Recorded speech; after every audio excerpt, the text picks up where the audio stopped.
నమస్కారం, జ్యోతిబా టీవీకి స్వాగతం. హెడ్లైన్ చూద్దాం.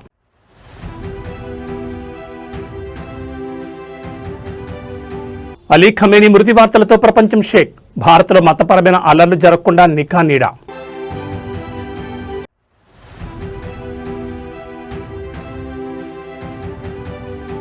ఏపీ తెలంగాణ కాంగ్రెస్ నేతలతో రాహుల్ గాంధీ సమావేశం. డీసీసీ అధ్యక్షుల శిక్షణా శిబిరంలో పాల్గొని దిశానిర్దేశం.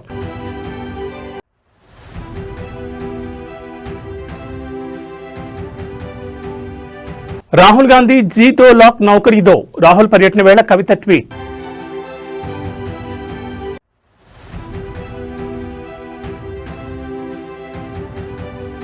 దుబాయ్లో మంత్రి తుమ్మల నాగేశ్వరరావు. యుద్ధ మేఘాల మధ్య నిలిచిపోయిన ప్రయాణం.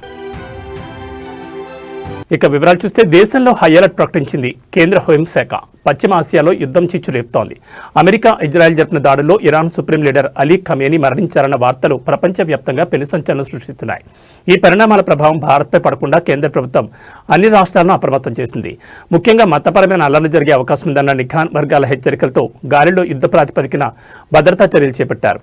ఇరాన్ అనుకూల రాడికల్ బోధకులు ప్రార్థనా స్థలాల్లో లేదా బహిరంగ సభల్లో రెచ్చగొట్టే ప్రసంగాలు చేసే అవకాశం ఉందని, అటువంటి వారిపై నిశిత నిఘా ఉంచాలని ఆదేశించింది. మతపరమైన ప్రార్థనా స్థలాలు, సున్నితమైన ప్రాంతాల్లో అదనపు బలగాలను మోహరించాలని స్పష్టం చేసింది. కేంద్ర రాష్ట్ర గూఢచార విభాగాల మధ్య సమన్వయాన్ని పెంచి ఎప్పటికప్పుడు సమాచారాన్ని పంచుకోవాలని సూచించింది. యుద్ధ వాతావరణాన్ని సాగుగా చూపి శాంతి భద్రతలకు విఘాతం కలిగించే శక్తులపై ఉక్కుపాదం మోపాలని ఆదేశించింది. పశ్చిమాసియాలో జరుగుతున్న ఈ పరిణామాలు భారత్లోని కొన్ని వర్గాలు ఆవేశాలకు దారితీయొచ్చు. భావోద్వేగాలను రెచ్చగొట్టి మతపరమైన చిచ్చు పెట్టేందుకు దేశ వ్యతిరేక శక్తులు ప్రయత్నించే ప్రమాదం ఉంది. అందుకే ప్రతి ఒక్కరూ అప్రమత్తంగా ఉండాలి. కేంద్ర హోంశాఖ వర్గాలు మరోవైపు ఇరాన్లో చిక్కుపోయిన భారతీయులను, అలాగే దుబాయ్లో చిక్కున్న మంత్రి తుమ్మల నాగేశ్వరరావు వంటి వారిని స్వదేశానికి రప్పించేందుకు విదేశీ వ్యవహారాల శాఖ ప్రయత్నాలు చేస్తోంది.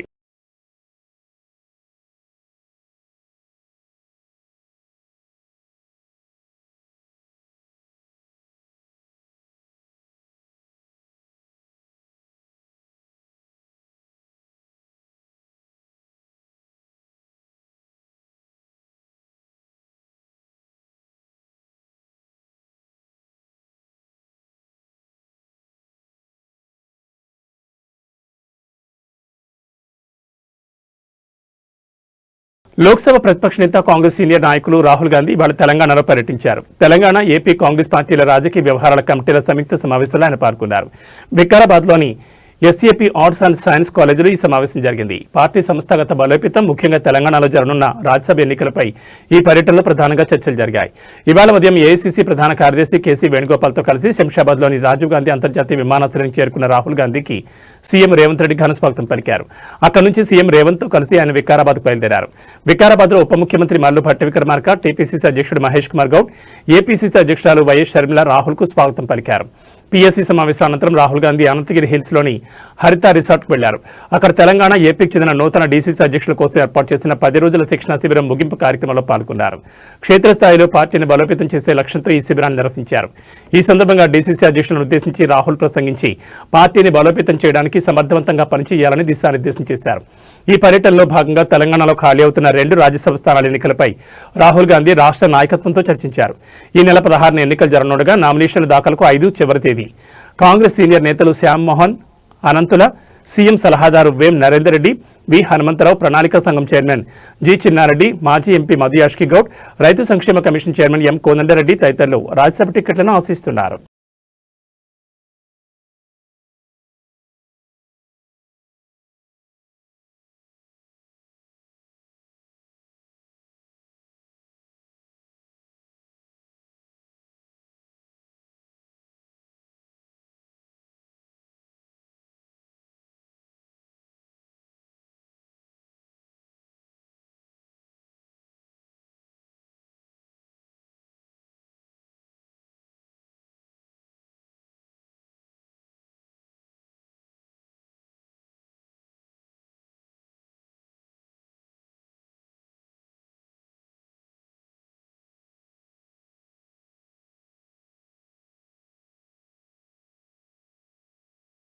తెలంగాణ పర్యటనలో ఉన్న ఏఐసీసీ అగ్రనేత రాహుల్ గాంధీకి చుక్కెదురైంది. అటు కాంగ్రెస్ శ్రేణులు స్వాగతం పలుకుతుంటే ఇటు బీఆర్ఎస్ నేత కల్వకుంట్ల కవిత ఎక్స్ వేదికగా ప్రశ్నల వర్షం కురిపించారు. ఏడాదిలో 2 లక్షల ఉద్యోగాలు ఇస్తామన్నారు, ఏమైంది ఆ హామీ అంటూ నిలదీశారు. నిరుద్యోగులు గోడు మీకు పట్టదా అని రాహుల్ను సూటిగా ప్రశ్నించారు. అధికారంలోకి వస్తే ఏడాదిలో 2 లక్షల ఉద్యోగాలు ఇస్తామన్నారు. ఇప్పుడు 2.5 ఏళ్లు గడిచినా అతి గతి లేదు. కాంగ్రెస్ గద్దెనెక్కడానికి నిచ్చెన మెట్లుగా నిలిచిన నిరుద్యోగుల ఆస్తులను చీమేశారు. ఉద్యోగాలు అడిగితే పోలీసులతో లాఠీచార్జీలు చేయిస్తూ అణచివేతకు పాల్పడుతున్నారు. మీరు ప్రకటించిన యూత్ డిక్లరేషన్ ఒక బోగస్. జాబ్ క్యాలెండర్ అడ్రస్ లేకుండా పోయింది. ఇచ్చిన మాట తప్పడం కాంగ్రెస్ నైజమని కవిత దుయ్యబట్టారు. రాహుల్జీ, ఇది పోరాటాల పురిటిగడ్డ. మాట తప్పకండి. వెంటనే 2 లక్షల ఉద్యోగాల భర్తీ హామీని అమలు చేయించండి. రాహుల్ గాంధీ డీసీసీ అధ్యక్షుల శిక్షణలో దిశానిర్దేశం చేయడానికి వచ్చారు.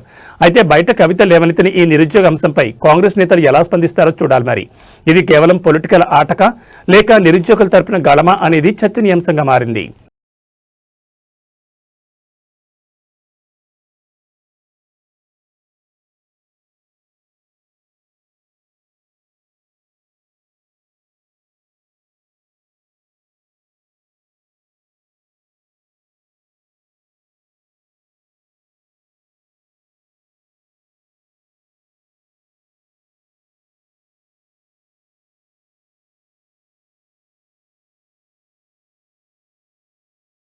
మిడిల్ ఈస్ట్లో యుద్ధ మేఘాలు కమ్ముకున్నాయి. ఇజ్రాయెల్ అమెరికా దాడులకు ప్రతిగా ఇరాన్ క్షిపణితో విరుచుపడుతోంది. ఈ రణరంగం మధ్య తెలంగాణ వ్యవసాయ శాఖ మంత్రి తుమ్మల నాగేశ్వరరావు దుబాయ్లో చిక్కుపోయారు. తన కుటుంబ సభ్యుడు వైద్య చికిత్స కోసం వెళ్లిన మంత్రి అక్కడ యుద్ధం తీవ్రరూపం దాల్చడంతో స్వదేశానికి తిరిగి రాలేకపోతున్నారు. గత 5 రోజుల క్రితం తుమ్మల నాగేశ్వరరావు తన కుటుంబ సభ్యుల్లో ఒకరికి అకస్మాత్తుగా అనారోగ్యం కలగడంతో మెరుగైన చికిత్స కోసం దుబాయ్ వెళ్లారు. చికిత్స పూర్తయ్యాక తిరిగి రావాలని ప్లాన్ చేసుకున్న తరుణంలో ఇరాన్ ఇజ్రాయెల్ యుద్ధం ముదిరింది. అరబ్ దేశాలు తమ గగనతనాలను మూసివేయడంతో పాటు విమాన సర్వీసులను రద్దు చేశాయి. దీంతో మంత్రి ప్రయాణానికి బ్రేక్ పడింది. మంత్రి తుమ్మల నాగేశ్వరరావు దుబాయ్లో చిక్కున్న విషయంపై ప్రభుత్వం నిశ్చితంగా గమనిస్తోంది. విదేశీ వ్యవహారాల శాఖతో సంప్రదింపులు జరిపి ఆయన్ను క్షేమంగా తీసుకొచ్చేందుకు ప్రయత్నాలు జరుగుతున్నాయి. యుద్ధ తీవ్రత తగ్గగానే ఆయన తిరిగి వచ్చే అవకాశం ఉంది. యుద్ధం ఎప్పుడు శాంతిస్తుందో, విమాన సర్వీసులు ఎప్పుడు పునరుద్ధరించబడతాయో తెలియని పరిస్థితి నెలకొంది. మంత్రి తుమ్మల సురక్షితంగా తిరిగి రావాలని ఆయన అనుచరులు, పార్టీ శ్రేణులు కోరుకుంటున్నారు. అక్కడొకళ్ళు చచ్చిపోయినటువంటి పార్టీని బతికియాలనో, పోయిన అధికారాన్ని సాధించాలనో కొంతమంది ప్రయత్నం చేయొచ్చు, విఫల ప్రయత్నం. కానీ రైతులతోటి కాదు మీ ప్రయత్నం. కేంద్రంతో దెబ్బలాడండి. మీరు రేపు ఓట్లు ఎవరికేస్తారో కూడా మాకు తెలుసు. మరి వాళ్ళ దగ్గర నుంచి తీసుకురండి 2 లక్షలు. కాబట్టి దయచేసి అతి మాటలో, అహంకారపూరిత మాటలు, అబద్ధపు మాటలు మాట్లాడి రాజకీయ పార్టీల యొక్క పరువును తీసుకోవద్దు, మీ యొక్క మిగిలిపోయిన ఉనికిని చంపుకోవద్దు. కాబట్టి దయచేసి మీరు ఎన్ని ఇబ్బందులు పెట్టినా, ఎన్ని కష్టాలు పెట్టినా, రాజకీయ పరంగా తెలంగాణ ప్రభుత్వాన్ని సాధించాలని మీరు అనుకున్నా, ఏదో వంకతోటి మోటార్లు ఆన్ చేయకపోతే ఒకడు వెళ్ళి నేను నొక్కుతున్నట్టు, యూరియా ఇయ్యకపోతే నేను వెళ్ళి పగలగొడుతున్నట్టు, అక్కడ పంపుల ఆపరేటర్ ఉంటాడు, ఆడు ఆన్ చేస్తాడు. దానికి మాన్యువల్ ఉంటుంది. దాని ప్రకారంగా వాళ్ళు ఆపరేట్ చేస్తారు. గేట్లు ఎత్తేది ఆ ప్రాజెక్ట్కి ఏ లెవెల్ వస్తే గేట్లు ఎత్తాలో అక్కడ ప్రాజెక్ట్ అధికారులు ఉంటారు, వాళ్ళు ఎత్తుతారు. కానీ ఓడిపోయిన వాళ్ళు నేను నొక్కుతా అంటే ప్రజలు అపహాస్యం చేసుకుంటున్నారు. మీ యొక్క ఆతృత ఏంటంటే 2 సంవత్సరాలకి ఇంత కంగారు పడి, ఎంత ఆతృత పడి, ఎంత ఆరాటపడి అధికారం కావాలనుకుంటే ఎండమామలను చూసి మీరు నీళ్లు అనుకొని ఉరుకులు పరుగులు తీసినట్టు ఉంటుంది. కాబట్టి ఆ 2 పార్టీలకు విజ్ఞప్తి చేస్తున్నా, ఆరాట పడితే అధికారం రాదు, లేకపోతే అబద్ధాలు ఆడితే అధికారం రాదు, లేకపోతే అనుకోని పనులు నేనే చేస్తానంటే నీకు అసలు హక్కే లేదు.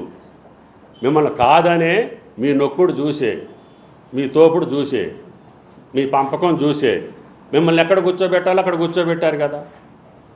ఓపిక ఉండాలి. ఆ పాత్ర ఎట్లా నిర్వహించాలో అట్లా నిర్వహించండి. అధికార పార్టీ, అధికారంలోకి వచ్చిన పార్టీకి మేమేం చేయాలో మాకు ఒక మాన్యువల్ ఉంటుంది, మాకు ఒక పద్ధతి ఉంటుంది. మేము ఏ రకంగా ఒత్తిడి చేయాలా, ఏ రకంగా సాధించుకోవాలా, అధికార పార్టీ ప్రభుత్వం యొక్క లక్ష్యం మేము నెరవేర్స్తాం. కానీ ప్రతిపక్ష పార్టీలో ఉండి మేము అధికారం మాదిరిగా చలాయిస్తామంటే నిన్నెవడు చలాయిస్తారు? ప్రజలు ఏమైనా పిచ్చోళ్ళ?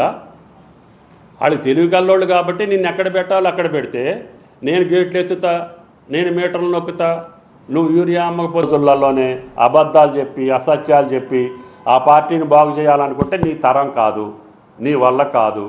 రైతుల్లో భారతీయ జనతా పార్టీ పేరు తెచ్చుకొని దాని ద్వారా రాజ్యాలకు రావాలంటే అది అంతకంటే సాధ్యం కాదు రామచంద్రరావు గారు. కాబట్టి దయచేసి వాస్తవాన్ని ఒప్పుకో. పిచ్చి పిచ్చి మాటలో, లేకపోతే తెలియని మాటలో, రైతాంగాన్ని అయోమయం చేసే మాటలో నువ్వేదో ఇచ్చినట్టు మేమేదో దాచుకున్నట్టు. యూరియా దాచుకొని ఏం చేస్తారు రామచంద్రరావు? ఇది ఏమైనా పంచదార కనీసం తినటానికి? కనీసం సోయి లేకుండా ఎట్ట మాట్లాడతావు నువ్వు పొద్దాక? రైతు ముఖ్యం, రైతు బతకాల. చక్కగా వర్షాలు పడ్డాయి, ఈ కష్టం వచ్చిందండి. ఈ దేశాలలో యుద్ధం జరుగుతుంటే మేము తెచ్చుకోలేకపోయాం, చైనాలో చెవలేకపోయింది, దేశీయంగా ఉత్పత్తి చేయలేకపోయాం, మా చేతగానితనం ఒప్పుకుంటున్నాం. అయినా సరే ఉన్న కాడికి మిమ్మల్ని రక్షిస్తాం, మిమ్మల్ని ప్రొటెక్ట్ చేస్తామనే మాట మాట్లాడకుండా రోజు అబద్ధాలు ఆడితే నీ పరువే పోద్ది, నాకేం పెద్ద నష్టం లేదు. శ్రీకాకుళం జిల్లాలో అవినీతి అధికారుల భారతం పట్టేందుకు ఏసీబీ అధికారులు రంగంలో దిగారు. తాజాగా Sompeta assistant BC welfare officer గడ్డి బాలముకుందరావు లక్ష్యంగా అధికారులు భారీ సోదాలు నిర్వహించారు. సోంపేట డివిజన్ పరిధిలోని బీసీ సంక్షేమ హాస్టల్కు సంబంధించిన డైట్ ఛార్జీల బిల్లుల మంజూరు కోసం బాలముకుందరావు లంచం డిమాండ్ చేసినట్లుగా పెద్ద ఎత్తున ఆరోపణలు, ఫిర్యాదులు అందాయి. ఈ క్రమంలోనే బాలముకుందరావు నివాసంతో పాటు పలు చోట్ల ఏసీబీ అధికారులు క్షుణ్ణంగా తనిఖీలు చేపడుతున్నారు. ఈ సోదాలకు సంబంధించి మరిన్ని వివరాలు ఇంకా తెలియాల్సి ఉంది.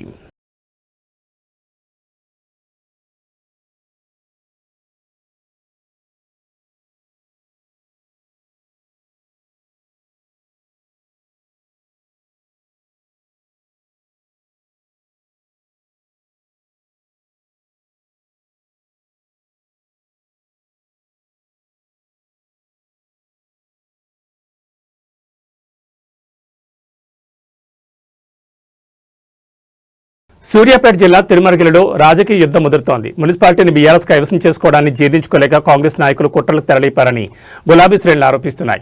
అర్ధరాత్రి పూట మున్సిపల్ సిబ్బంది సహాయంతో బీఆర్ఎస్ పార్టీ ఫ్లెక్సీలను పోలీసులు తొలగించడం ఇప్పుడు తీవ్ర ఉద్రిక్తతకు దారితీసింది. దీనిపై ప్రశ్నించిన తమ నేతలను పోలీసులు దుర్భషలాడారని బీఆర్ఎస్ మండిపడుతోంది. తిరుమలగిరి మున్సిపాలిటీలో బీఆర్ఎస్ విజయోత్సవ ఫ్లెక్సీలను, పార్టీ జెండాలను పోలీసులు, మున్సిపల్ సిబ్బంది కలిసి అర్ధరాత్రి వేళ తొలగించారు. నిబంధనలకు విరుద్ధంగా ఫ్లెక్సీలు ఎలా తొలగిస్తారని ప్రశ్నించిన బీఆర్ఎస్ నాయకులపై స్థానిక ఎస్ఐ సైదులు దుర్భషలాడారు. అసభ్య పదజాలంతో విరుచుకుపడ్డారని బాధితులు ఆవేదన వ్యక్తం చేస్తున్నారు.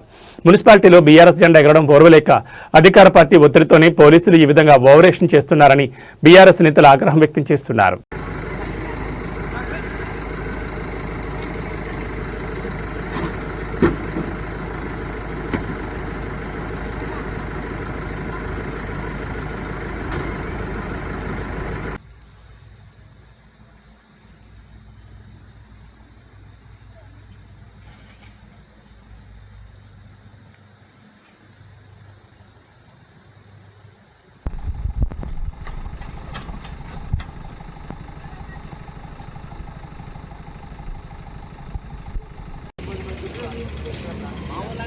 మా మున్సిపాలిటీ సిబ్బంది సార్ మామూలు సార్ 20 ఏళ్ళ చరిత్రలో వాళ్ళ రాత్రి వాళ్ళ నైట్ వాళ్ళు తీసుకొచ్చే కర్మ ఏం సార్? వాళ్ళకి కర్మ ఏంది? వాళ్ళకు జీతం తెంగట్లే. లక్ష రూపాయలు ఇస్తారు కూడా ఎవరు అడుగుతారండి? ఎవరు అడుగుతారు? నైట్ ఎందుకు పిలిచిన వాళ్ళను? ఈ నైట్ ఎందుకు పిలిచిర్రు? మీకు ప్లేస్ లేదంటే చెప్పండి, మేము చేస్తాము. మీకు ప్లేస్ లేదా, పెట్టుకున్న ప్లేస్ లేకుండా చెప్పండి, చూస్తాం మేము. ఈ అర్ధరాత్రి వాళ్ళు రాస్తారు, మీకు పోస్ట్ ఇవ్వటచ్చు. మీరు ఒక్కొక్క సిబ్బందికి 5 సార్లు ఫోన్ చేసి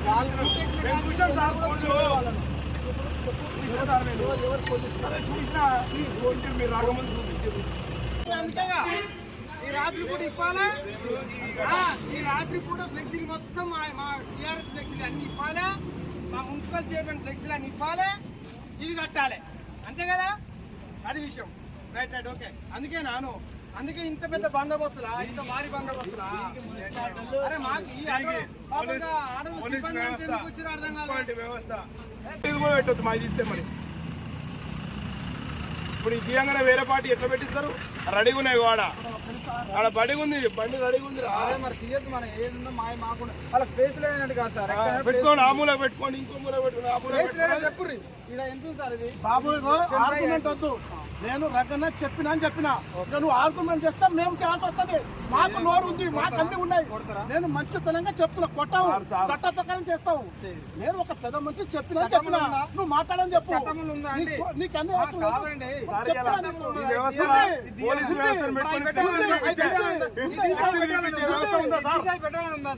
ఈ దిశ పెట్టాలందా సార్? చట్టంలో ఈ దిశ వికారాబాద్ జిల్లాలో ఏఐసీసీ అగ్రనేత రాహుల్ గాంధీ పర్యటన కాకారేపుతోంది. ఒకవైపు రాజకీయ కోలాహలం కనిపిస్తుంటే మరోవైపు పోలీసుల ఆంక్షలు సామాన్య ప్రజలను ఉక్కిరిబిక్కిరి చేస్తున్నాయి. భద్రత పేరుతో పోలీసులు చేస్తున్న అత్యుత్సాహం రోగులను, విద్యార్థులను నరకయాతనకు గురిచేస్తోంది. అనంతగిరి హరిత రిసార్ట్ కు రాహుల్ గాంధీ వెళ్లే మార్గంలోనే ప్రభుత్వ ఆసుపత్రి ఉంది. అయితే భద్రతా కారణాల దృష్ట్యా ఆసుపత్రికి వెళ్లే రోగులను, అంబులెన్స్లను కూడా పోలీసులు అడ్డుకుంటున్నారు. అత్యవసర చికిత్స కోసం వచ్చేవారు గంటల తరబడి ఎండలో వేచి ఉండాల్సి వస్తోందని రోగుల బంధువులు కన్నీరు మున్నీరవుతున్నారు. ప్రాణాపాయ స్థితిలో ఉన్న వారిని కూడా ఆపడం ఏంటని పోలీసులను నిలదీస్తున్నారు.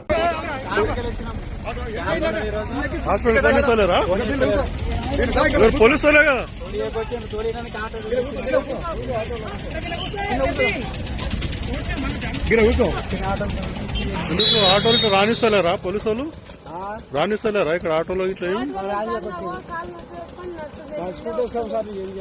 అంత దూరం ఆటోలో ఇట్లా తొలిమట్టి కూడా తొలిస్తలేరా? ఎవరు పోలీసు వాళ్ళా?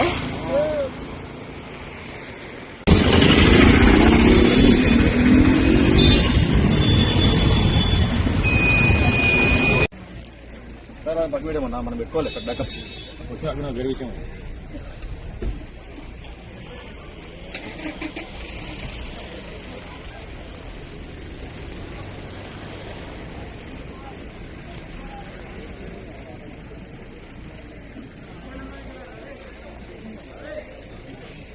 హైదరాబాద్లోని ఎల్బీ నగర్ సాగర్ రింగ్ రోడ్పై ఫ్లైఓవర్పై ఈ రోజు తెల్లవారుజామున ఘోర ప్రమాదం చోటు చేసుకుంది. మద్యం మత్తులో ఉన్న కొందరు యువకులు మితిమీరిన వేగంతో కారు నడుపుతూ అదుపు తప్పి ముందు వెళ్తున్న డీసీఎం వ్యాన్ ఢీకొట్టారు. ఈ ధాటికి కారు ఫ్లైఓవర్ డివైడర్ను తాకడంతో నిప్పురవలు చెలరేగి కారు మొత్తం మంటలో చిక్కుకుంది. ప్రమాద తీవ్రతకు కారు ఇంజిన్ భాగంలో మంటలు వేగంగా వ్యాపించాయి. స్థానికులు వెంటనే అప్రమత్తమై అగ్నిమాపక సిబ్బందికి సమాచారం అందించారు. వారి ఘటనా స్థలానికి చేరుకుని మంటలను అదుపు చేసేలోపు కారు పూర్తిగా కాలిపోయింది. అదృష్టవశాత్తు కారులో యువకులు ప్రాణాపాయం నుంచి తప్పించుకున్నప్పటికీ తీవ్ర గాయాలు పాలయ్యారు. ఈ ఘటనతో ఫ్లైఓవర్పై భారీగా ట్రాఫిక్ జామ్ ఏర్పడింది. మద్యం మత్తులో కారును మితిమీరిన వేగంతో నడపడమే ఈ ప్రమాదానికి ప్రధాన కారణమని ప్రాథమిక విచారణలో తేలింది. పోలీసులు కేసు నమోదు చేసుకుని దర్యాప్తు చేస్తున్నారు.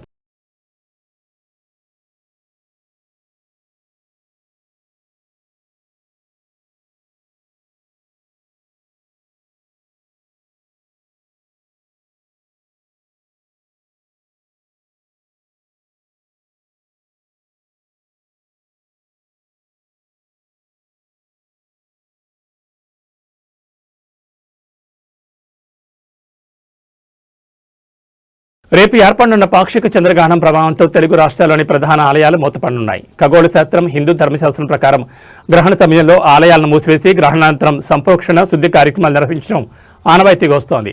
ఈ నేపథ్యంలో తిరుమల తిరుపతి దేవస్థానం సహా ప్రముఖ పుణ్యక్షేత్రాలైన శ్రీశైలం, విజయవాడ కనకదుర్గమ్మ ఆలయం, యాదగిరిగుట్ట మరియు వేములవాడ రాజన్న దేవాలయాల అధికారులు ఇప్పటికే కీలక ప్రకటనలు విడుదల చేశారు. గ్రహణం ప్రారంభానికి కొన్ని గంటల ముందే ఆలయ గర్భాలయ ద్వారాలు మూసివేస్తున్నట్లు, ఆ సమయంలో భక్తులకు దర్శనాలు సహా అన్ని రకాల కైంకర్యాలు నిలిపివేస్తున్నట్లు అధికారులు స్పష్టం చేశారు. రేపు మధ్యాహ్నం నుంచే ఈ ప్రభావం మొదలు కానుండటంతో భక్తులు తమ పర్యటనలను తదనుగుణంగా మార్చుకోవాలని ఆలయ కమిటీలు విజ్ఞప్తి చేస్తున్నాయి. తిరుమలలో గ్రహణం కారణంగా అన్నప్రసాద వితరణ, సర్వదర్శనంలో మార్పులు ఉండనున్నాయి. గ్రహణం ముగిసిన తర్వాత ఆలయాలను శుద్ధి చేసి పుణ్యాహవాసనం నిర్వహించిన అనంతరం తిరిగి భక్తులను దర్శనాలకు అనుమతించనున్నారు.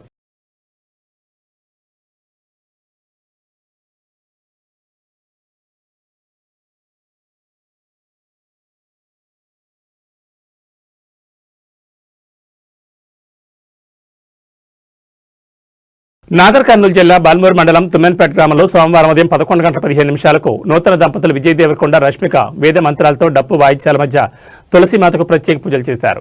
అనంతరం సత్యనారాయణ వ్రతం కార్యక్రమంలో ఆశీర్లయ్యారు. ఈ కార్యక్రమానికి కుటుంబ సభ్యులు, అచ్చంపేట నియోజకవర్గంలో ఉన్న వివిధ పార్టీల ముఖ్యులు, గ్రామానికి చెందిన దాదాపు 400 మంది హాజరయ్యారు. విజయ్ దేవరకొండ, రష్మిక పెళ్లి సందడి సందర్భంగా గ్రామాల్లో పెద్ద ఎత్తున సందడి వాతావరణం నెలకొంది. ఆంక్షలు విధిస్తూ ముందస్తు పాసుల అనుమతి ఉన్న వారికి మాత్రమే ప్రైవేట్ సెక్యూరిటీ సైన్యం మండపంలోకి అనుమతిస్తున్నారు. భద్రతా ఏర్పాట్లను అచ్చంపేట డీఎస్పీ పల్లె శ్రీనివాస్, సిఐ నాగరాజు, బల్మూరు ఎస్ఐ రాజేంద్ర ఆధ్వర్యంలో ఏర్పాటు చేస్తున్నారు.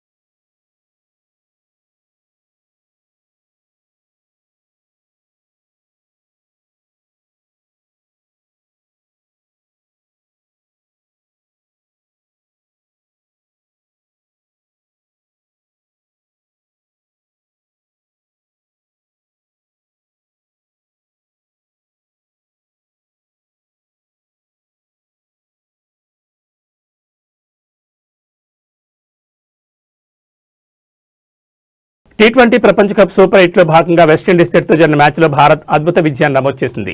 కోల్కతాలోని ఈడెన్ గార్డెన్స్ మైదానం వేదికగా జరిగిన ఉత్కంఠభరిత మ్యాచ్లో వెస్టిండీస్ను 5 వికెట్ల తేడాతో ఓడించింది. మొత్తంగా 5 వికెట్లు కోల్పోయిన టీమిండియా 19.2 ఓవర్లలో 199 పరుగులు చేసింది. ఈ మ్యాచ్లో team India star batter Sanju Samson చివరి వరకు పోరాడి జట్టుకు విజయాన్ని అందించారు. ఈ విజయంతో భారత్ తన ఆధిపత్యాన్ని చాటుకోగా వెస్టిండీస్ సెమీస్ చేరే అవకాశాన్ని చేజార్చుకుంది. ఈ గెలుపుతో భారత్ సెమీస్కి చేరింది. భారత్ జట్టు బ్యాటర్లలో సంజు శాంసన్ 97, సూర్యకుమార్ యాదవ్ 18, తిలక్ వర్మ 27, హార్దిక్ పాండ్యా 17, శివన్ దుబై 8తో రాణించారు. విండీస్ బౌలర్లో జాసన్ హోల్డర్, షమర్ జోసెఫ్ 2 వికెట్లు, అఖిల్ హోసెన్ 1 వికెట్ తీశారు. ఈ మ్యాచ్లో టాస్ గెలిచిన టీమిండియా బౌలింగ్ ఎంచుకుంది. తొలుత బ్యాటింగ్ చేసిన విండీస్ 20 ఓవర్లలో 4 వికెట్ల నష్టానికి 195 పరుగులు చేసింది. Roston Chase 40, Jason Holder 37, Rovman Powell 34, Shai Hope 32, Shimron Hetmyer 27, Sherfane Rutherford 14 రాణించారు. భారత్ బౌలర్లలో జస్ప్రీత్ బుమ్రా 2, హార్దిక్, వరుణ్ తలో వికెట్ తీశారు.